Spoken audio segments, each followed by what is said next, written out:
Whitehall 1212. This is Scotland Yard.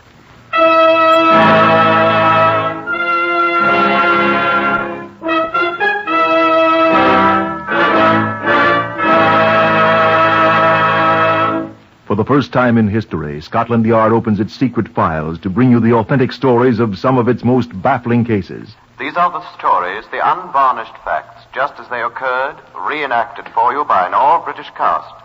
Only the names of the participants have for obvious reasons been changed. The stories are presented with the full cooperation of Scotland Yard. Research on Whitehall 1212 is prepared by Percy Hoskins, chief crime reporter of the London Daily Express. The stories for radio are written and directed by Willis Cooper.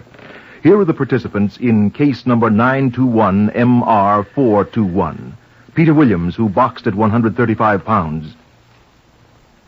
It's all right. It looked like your duty. Mrs. Jessie Fallowfield, his mother-in-law. It'll come out all right one of these days, I'm sure. Sir Brendan O'Neill, Home Office pathologist at Scotland Yard. We're doing the best we can do.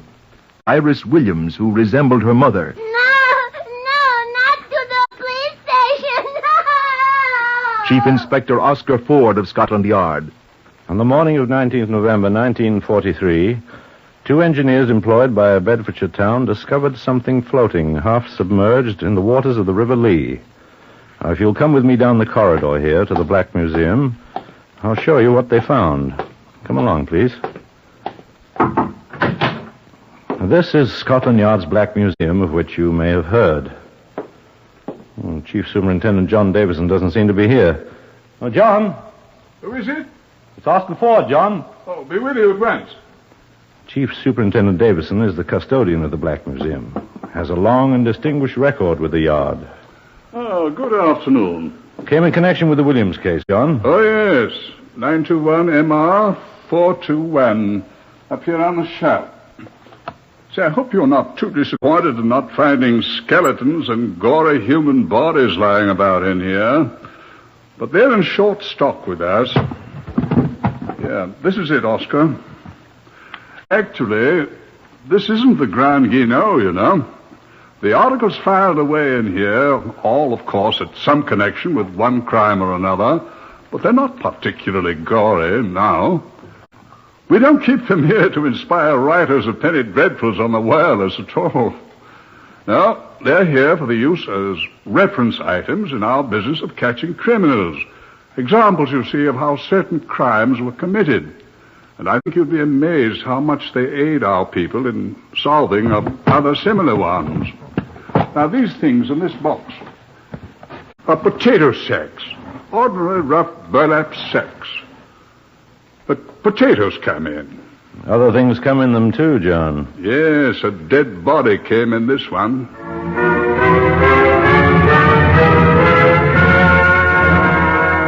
Clammy rain mixed with snow had been falling all day when I arrived at the riverbank, 40 miles north of London. And thanks to the inclement weather, no crowd had gathered, and the huge local constable, the unfortunate victim, and I had the dismal landscape all to ourselves.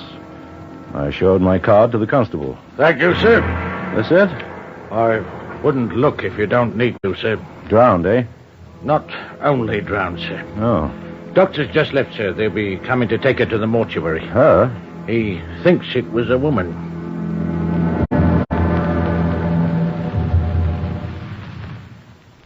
It was, of course, patent that the woman had died a violent death. To use the old cliché, at the hands of a person or persons unknown. Our job was not only to find that person or persons unknown, but first to establish the identity of the unfortunate young woman who had worn potato sacks as her ultimate garment. A homicide is a very personal thing. The relations between victim and killer that exist before the deed are most important in discovering the latter. But lacking identification of the victim, it's most difficult to establish what relations ever existed between the late unlamented and any other person in the world. So one might think that the secret of successful murder is to render your victim unidentifiable. But don't try it. It can't be done. We'll catch you. Sir Brendan O'Neill, the Home Office pathologist, told me to what extent the killer had attempted to prevent identification of the victim and thus of himself. And there are no fingerprints, of course. I suggest that you have the bottom of the River Lee dragged at once. All right. See if you can find the missing hands. Already had that, Sir Brendan. No luck so far, though. Well, whoever she was, she wore false teeth, so there's no good trying that one. The teeth are missing, of course. Neither upper nor lower plate. Oh, they might be at the bottom of the river, too. In a foot of mud somewhere. Well, you'll never find them. I've never seen such a completely anonymous body in all my time, Oscar. No scars or moles, birthmarks, that sort of thing? Not a thing. I can tell you her height, though. 5 feet 3 inches. And her weight, assuming that the missing arms weighed about 20 pounds, that'd make her 121 pounds. Say 120. Quite average brown hair, bobbed. Can't tell you what color her eyes were. No. We're trying to type her blood now. Afraid that's all. Know her age, sir? Oh, I'd say about 27. Oh, yes. And she'd had children. It isn't much to go on, is it? Best we can do, Chief Inspector. Oh, I know that, sir. Those wounds on her head. Hit with something that has a sharp corner. Smashed the skull in 3 places. Dead when she was thrown into the water. Well, we'll check every missing woman case up Bedfordshire way first. See if we can find out which 120-pound, 5'3" woman's not accounted for. Had children, dull, brown, bobbed hair. That's all of it. I should have listened to my father. Huh? He wanted me to be a parson, sir. Oh. Well, good luck. I'll bloody well need it, I muttered to myself as I closed the door. I didn't have any, though, for a long time. This is what we accomplished in the next 6 weeks. 534 lorry drivers known to have passed the riverbank where the body was found during the 24 hours previous to the finding of the body were investigated and screened. Result? Nothing. The movements of every soldier on day leave from the nearby army camps during that period were traced. Result? Nothing. Every war factory worker in the vicinity, in both day and night shifts, was questioned. Result? Absolutely nothing. 604 women throughout Britain who had been reported missing were checked on by Scotland Yard and provincial police. Result? All 604 women were found alive. The banks and bottom of the River Lee were searched for 2 miles in both directions from the place where the body was found. Results? Quantities of mud and useless debris. A photograph of the skull was given to an expert artist who carefully retouched it into what we all hoped was a semblance of the dead woman's features. We caused copies of this photograph to be handed from house to house in this market city of 70,000. We had the photograph exhibited on the screens at all the local cinemas. Thousands of persons saw this retouched picture in the weeks before Christmas 1943, including the murderer himself, we found out later. But the results were still nothing at all. On the day after Christmas, the coroner's order for the burial of the remains was signed. Case number 921MR421 was about to be stamped unsolved. As I was leaving the yard on the evening of that 26th, I ran into Chief Superintendent John Davidson, the Black Museum man. Have a good Christmas, sir, I asked. Not bad at all, Oscar. Very pleasant. You? I worked. What a pity. Understand they're burying that girl tomorrow.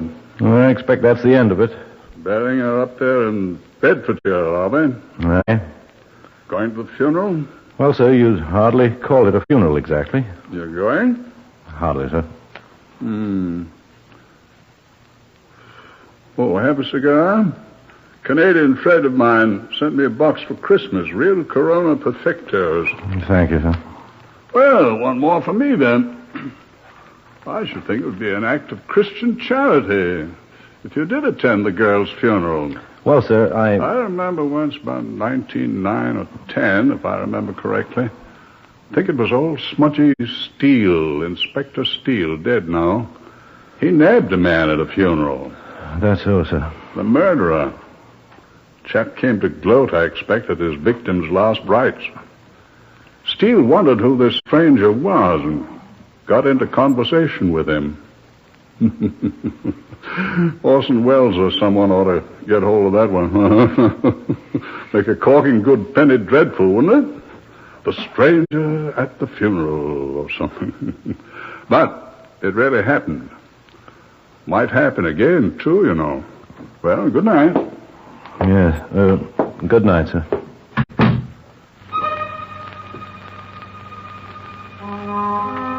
so I rode 40 miles to a market town on a dismal day after Boxing Day, to a grimy little cemetery not far from one of the hat factories for which the town is celebrated.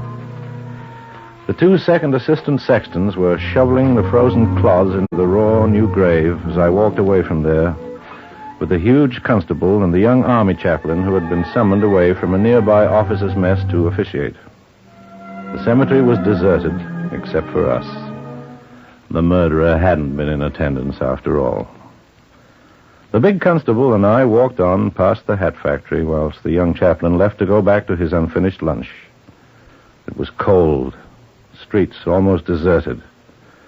The policeman talked about the tug of war at the last summer's police game. I give you my word, sir. I never saw such a team as them blokes from the city police. Not a man less than 15 stone amongst them, and coot blow, that anchor man.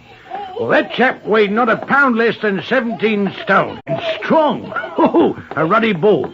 Name of Brian O'Brien from Galway originally. I thought I should have died laughing, sir. The way that belt nearly cut him in two. Yeah. He sunk them great heels in and he huffed and he puffed. What's the matter with you, young lady?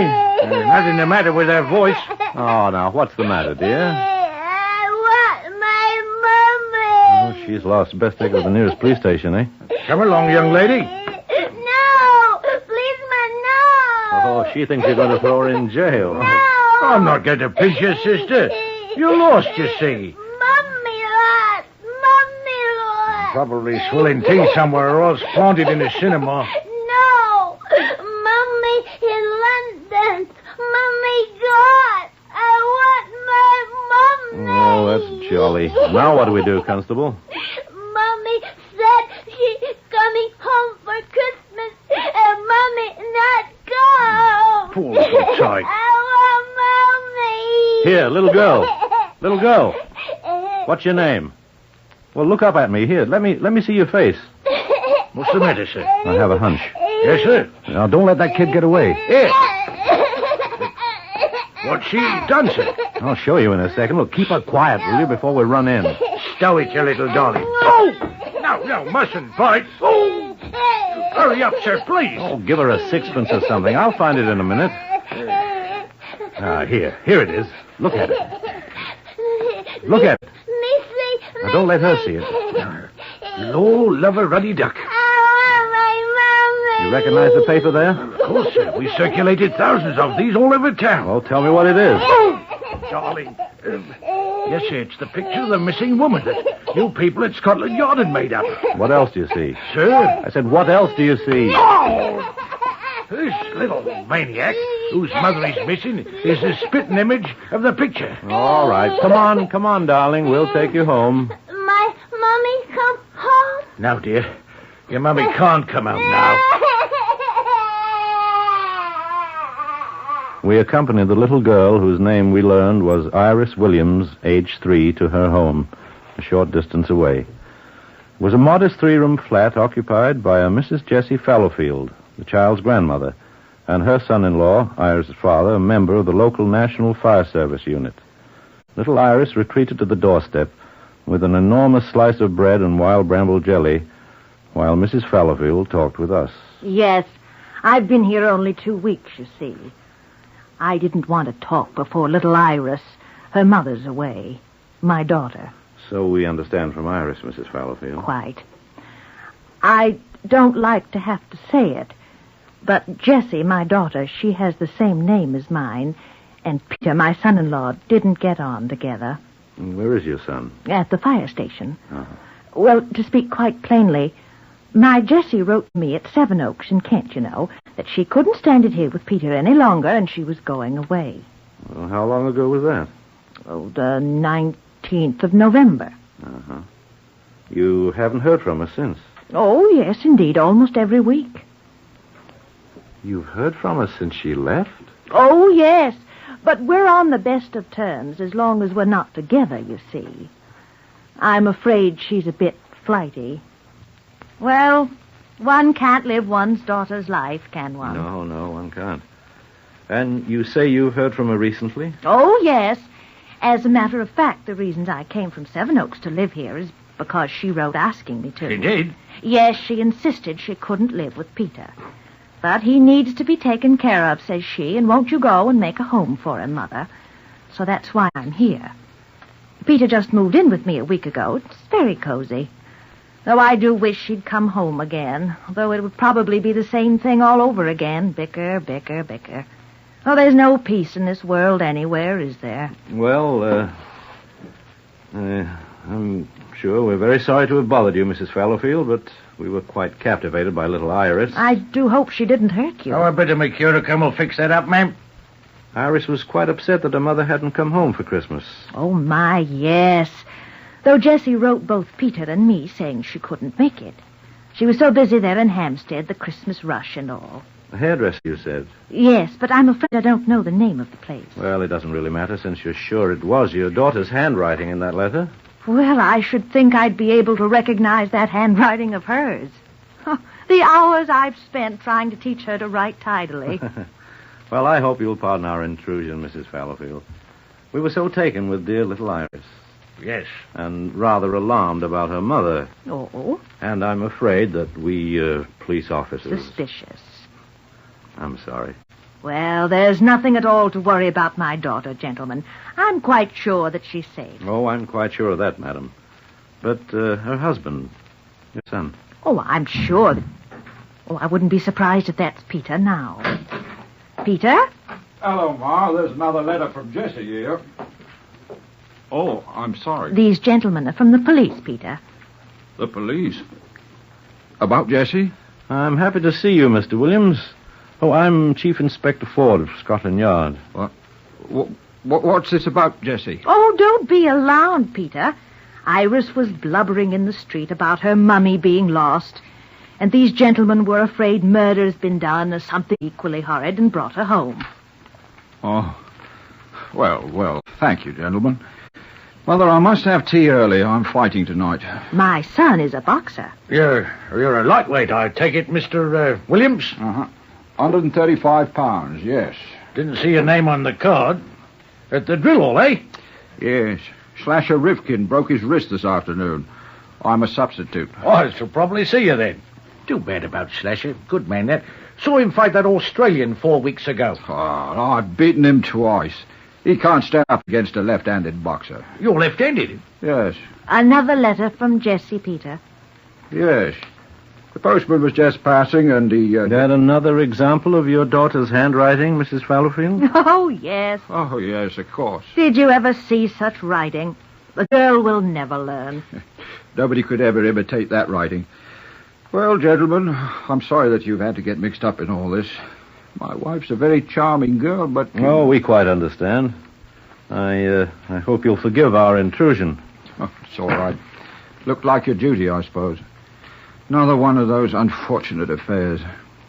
I'm sorry about it, but, well, you're men of the world. You understand. Oh, yes, absolutely. Quite. It'll all come out right one of these days, I'm sure, though. It's all right, Mother Fallowfield. Hey, gentlemen, if you'll excuse me, I've got to have my tea now. Oh, of course. So sorry to have disturbed you, sir, and Mrs. Fallowfield. Oh, it's quite all right. Good night. Good night. Good night. Now, Peter, would you fancy a nice kipper, perhaps?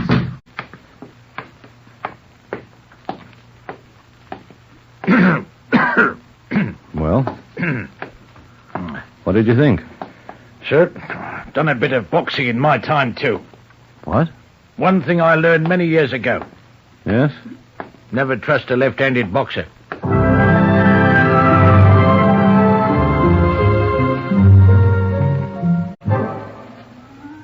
I went back to London completely baffled at this turn of events that had suddenly reopened a case that should have been closed in that wintry little graveyard. Here was almost indubitable proof that the woman we had buried was still alive and in constant communication with her husband and her mother.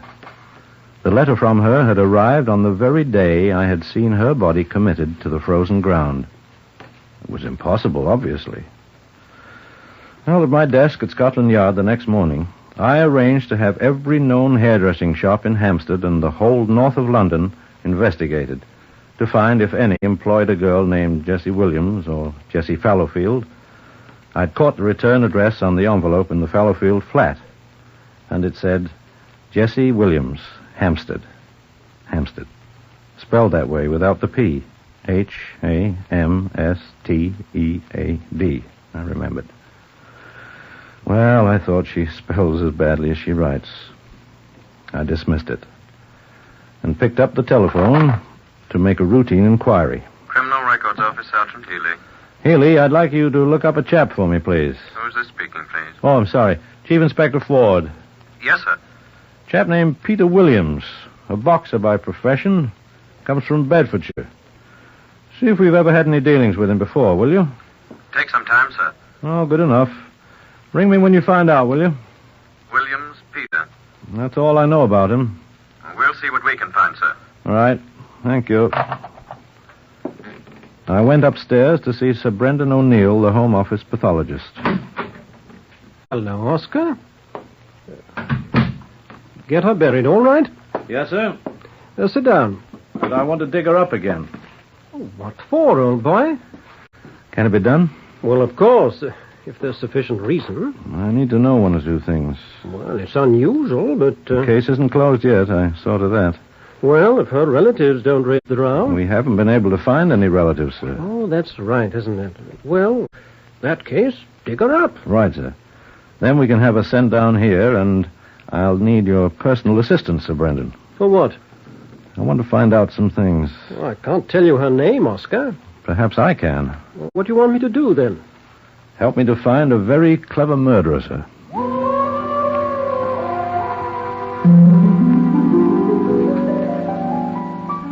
These things happened during the next 2 days. First, a report from the officer in charge of checking the hairdressing establishments. We have checked every hairdressing shop in the entire north portion of London, with special reference to Hampstead, sir. 131 shops. Not one has any record of a woman named Jessie Williams or Jessie Fallowfield. There was only one Jessie among them all, a Mrs. Jessie Forrester, aged 61. She was obviously not the person we was after. Thank you, Sergeant. Yes, sir. A report from the Criminal Records Office of Scotland Yard. Sergeant Healy speaking, sir.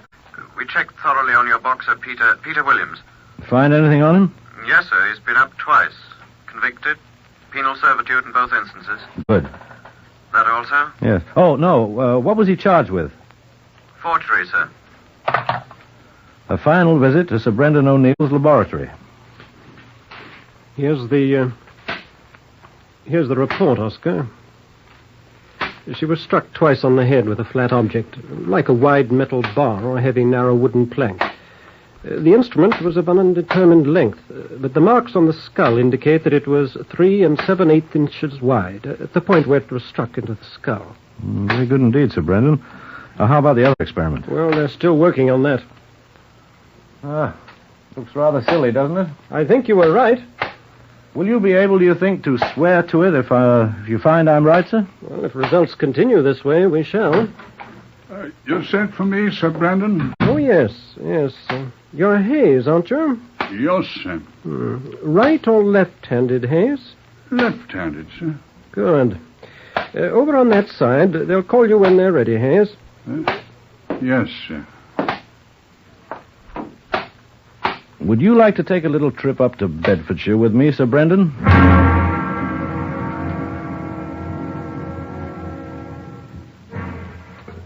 My constable friend from the tug-of-war team had briefed me on how to find the little house where the boxer Williams had lived with his wife Jessie before she went away, as he said, to Hampstead, before he had gone to live with her mother.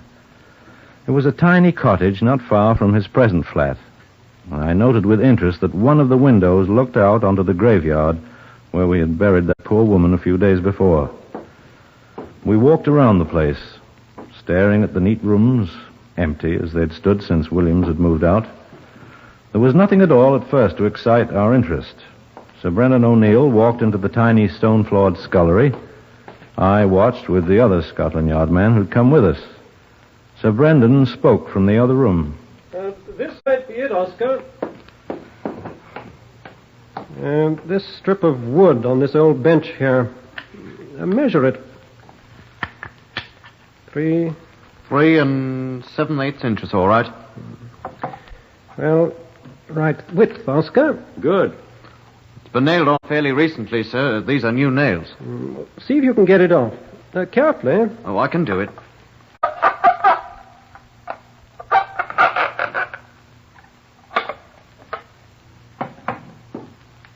Hand me the parcel, Oscar. What's that, sir? It's a skull. Never mind it. The piece of wood. You've been here before, madam. Fits the scars perfectly, Oscar. I think we've got... That him? Right inside, Mr. William, if you please. That's him. Back here in the scullery, Constable. Right, sir. Good afternoon, Mr. Williams. Hello, Inspector. Ford, Scotland Yard, sir. I'm afraid I don't quite understand. Why, we'll try to show you, Mr. Williams. I really haven't much time. That's enough, Constable. What? A few things, Mr. Williams. Now, what's the name of that place that your wife writes to you from? Why, Hampstead. How do you spell that? Why, Hamstead. How interesting. Well, that's the way it's spelled on those letters from your wife, isn't it? Isn't that right? That's the way I always spelled it. Exactly. This object is the skull of a woman. Shall we say, resemble your wife in many ways? I don't know. May I have the club, Sir Brendan? Thank you. This heavy plank, which has been once removed from this stool here and been replaced, fits the scars on the skull exactly. You see? Now, look here, I don't know about... Watch him, Constable. I'm watching him, sir. And Sir Brendan O'Neill here conducted certain experiments with this poor relic of the woman who so closely resembled your wife, Mr. Williams. A large number of men... 141. 141 men struck at this skull, which was placed where a standing woman's head might be. What is this nonsense? I'm afraid it's far from nonsense, Williams. None of the right-handed men were able to strike the skull at all in the region of the scars. But every left-handed man could. Steady, Lefty. Peter Williams, I arrest you on a charge of willful murder of your wife, Jessie Williams. And I warn you that anything you may say will be taken down in writing and may be used in evidence. Do you wish to make a statement at this time?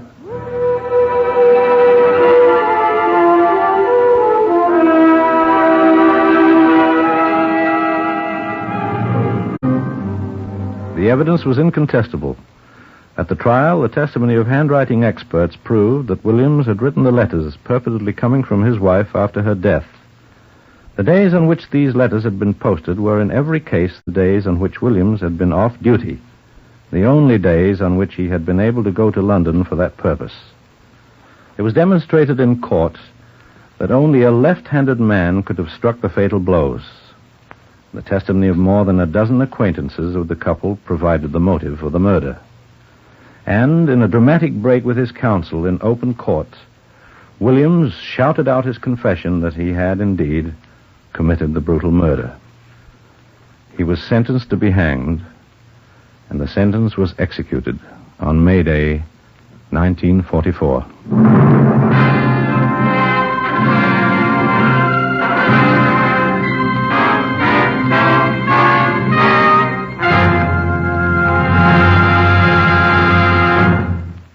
You have heard another in the series Whitehall 1212, compiled by special permission from the official files of Scotland Yard. Only the names have been changed. Otherwise, the story is true. Research for Whitehall 1212 is prepared by Percy Hoskins of the London Daily Express. The stories for radio are written and directed by Willis Cooper.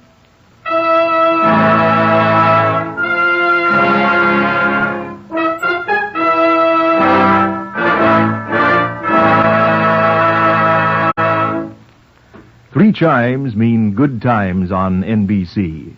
There's it.